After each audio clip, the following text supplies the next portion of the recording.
Magandang araw at magandang buhay mga kabarya. Bago ko umpisahan ang ating kwentuhan, ay gusto ko muna kayong pasalamatan sa inyong tuloy-tuloy na pagtangkilik sa aking channel, lalong-lalo na sa aking mga subscribers. Ang ating pagkukwentuhan ngayon ay tungkol sa 1972 and 1974 Jose Rizal 1 piso. Ano nga ba ang totoong halaga ng ganitong barya?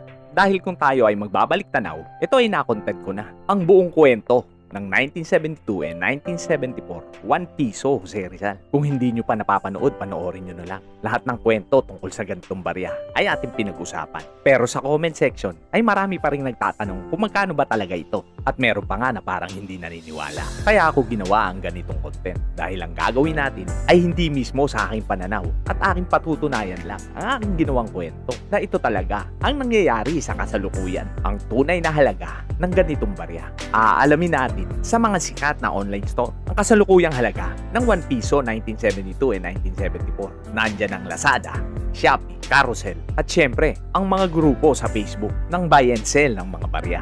Dahil maraming grupo akong sinalihan sa Facebook na may mga bentahan ng mga lumang barya. Pero syempre ang aking pinipili ay yung mga rare dahil sa katotohanan ang mga kolektor ng barya ay hindi naman bumibili ng mga common coin. Maliban lang kung ito ay naka-blister pack o uncirculated ang kondisyon. Pero bago yan, sagutin muna natin ang mga tanong sa comment section. May nag-comment kasi, wala na raw at kaunti na lang ang mga ganitong barya. Dahil daw ang karamihan ay tinunaw na, dinala ng turista, at dahil sa smuggling. Totoo naman ang ilang parte ng kanyang sinasabi. Dahil ayon nga sa kwento, ang mga ganitong barya noong dekada 80, 90, ay talamak ang pagtunaw ng mga ganitong barya upang gawing accessories tulad ng singsing. Pero hindi totoo, nakakaunti na lang ang may hawak dito dahil ito ay napabalita noon na ito raw ay may halong ginto pero wala namang katotohanan. At dahil nga sa chismis na yan, marami ang nagtabi ng mga ganitong barya. Isa na nga dyan ang aking mother. Dami niya neto at para patunayan yan, ito ang sagot na galing din naman sa mga komento. Boss, may 2,000 pieces ako. Dami akong piso na 1972 and 1974. Meron akong alam dito, kalahating sako. Pero binibili ba daw talaga itong lumang piso ulo ni Rizal?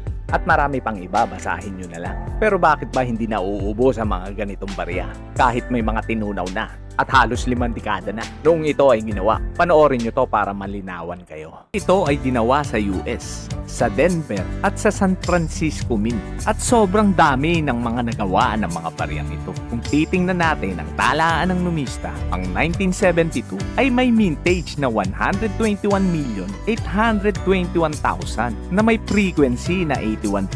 At ang 1974 naman ay may mintage na 65,02,178 na may 38% na frequency. Isipin nyo mga kabarya, 121 million mahigit at 65 million mahigit ang mga barya na ginawa na ganito. At kung ito total mo ito ay hihigit ng 186 million pieces. Kaya wag tayong magtataka kung marami pa sa kasalukuyan ang mga ganitong barya. Marami ring nagtatanong kung magkano ba itong mabebenta at kung saan. Pero bago yan, back naman. Subscribe naman dyan. Sa Lazada may nakita ako. Nagbebenta 100 pesos. Meron din naman na 30 pesos. Pero wala pa yatang bumibili dahil wala pang nakalagay na sold sa ka-review. Ito ang nakita ko na marami nang bumili. Nagkakahalaga ng 25 pesos. At meron ng 132 sold. At ang rating niya 5 stars. Sa Shopee naman, may nakita rin ako na marami na rin bumili at pataas din naman ang rating 0.46. Ito ay nagkakahalaga ng 30 pesos. Sa Carousel may nakita rin ako. Ganda ng kalidad sa katone. Ito ay kanyang binebenta ng 169 pesos. Meron din naman na 150 pesos na maganda rin ang kalidad. Ito ay 5 days ago. Meron din na 90 pesos. At ang pinakamura ay 20 pesos 3 months ago. Kung gusto mo magbenta pero nahihirapan ka sa Lazada, Shopee at Carousel dahil may mga requirements, saan ka pwedeng pumunta? Siyempre, sa direktang bentahan ng barya. Maraming grupo sa Facebook na free membership lang naman. Doon mo i-post ang iyong mga barya. Pero take note mga kabarya, kung ang ipopost mo ay mga common coin din naman, baka walang pumansin. Eto mga nakita kong mga nakapost. Nagtatanong, sana may value to. May bumibili po ba neto? Nabibili po ba to? At dito ko nakita, ang pinakamurang nagbebenta nito. Ito ay binebenta niya na 5 pesos each. Dahil marami siya neto, 1,400 pieces. At siguro naman malinaw na sa inyo na ito ay isang common coin lamang dahil napakarami nito na kumakalat at ang medyo mataas na presyo ay yung mga barya na may magaganda ang kalidad.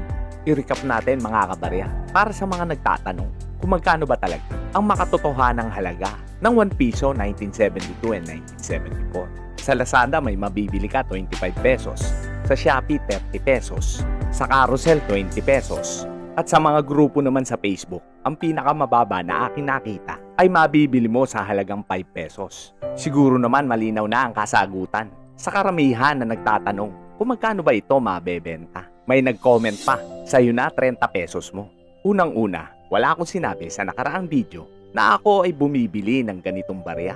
Pwera lang kung ang hawak nyo na barya ay uncirculated o yung proof na may mintage lamang na 10,000 pieces. At sana mga kabarya ay huwag nating pairalin ang galit sa ating mga puso.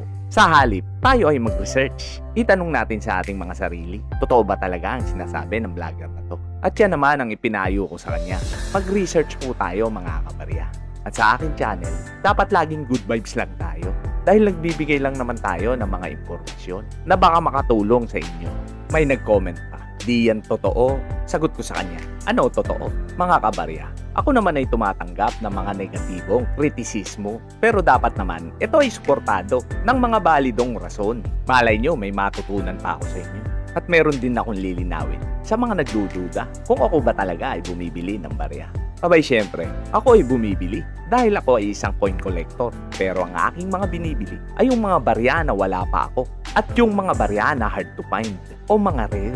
Sa susunod na video ay aking ipapakita sa inyo ang aktual na aking pagbili at talaga namang mamamangha kayo sa mga barya na aking mga nabili. At dyan ko natatapusin ang aking kwento. Maraming salamat mga kabarya at laging good vibes lang tayo.